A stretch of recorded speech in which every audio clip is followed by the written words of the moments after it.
What is happening, good people? Cllr Patrick Quinlan. I'm just down here today in Hansfield.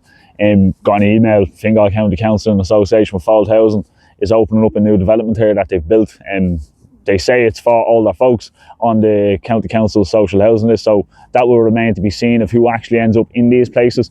But the reason why I thought it pertinent for me to actually come down to this place and do a video is that Hansfield in and of itself is an ethnic replacement zone, is exactly what it is. And very massive disparities in terms of if the Irish people are a majority still inside of our own country. How do we have an area where the demographic ethnic Irish people range from anywhere between 9% to 30% in any given area? It just doesn't make any sense whatsoever.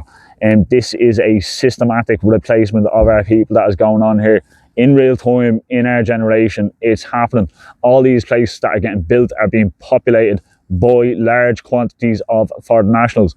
In terms of long-term detrimental impact, what's going to happen is that these people are going to essentially act as voter blocks for the establishment, and eventually down the road new political parties that will form to carry out their worldview, to act in their interests. And that's what the National Party is doing for the Irish people. We want to act in our interests, and we want to legislate and enact policy for the Irish people's interests, not for anyone else's interest, and we will do it unapologetically. We are the literal only political organisation in the country that is willing to empty out estates like this of the overwhelming majority of foreign nationals. Obviously there's going to be some sort of a point system, some sort of a vetting to actually deporting people, but it is going to have to happen. It really is going to have to happen. They have created this mess. It is on us, the nationalists, to correct it, and not only in Ireland but all across Europe.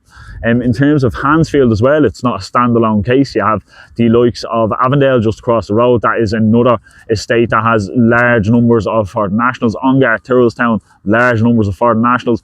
And the new Porterstown development plan that was adopted by Fingal County Council. You can see on the map that's going to come up on the screen there now, you can see just to the north, east and west of that area of Blakestown is a vast majority of foreign nationals, and that green strip you're seeing there at the bottom, that's the Porterstown development. That is ultimately going to end up going orange, or in the worst case red. And then just according then to actual CSO data for last year, what we had was just about 100,000 people arrived into Ireland. Of that, about 75% of it was of foreign nationals coming into the country.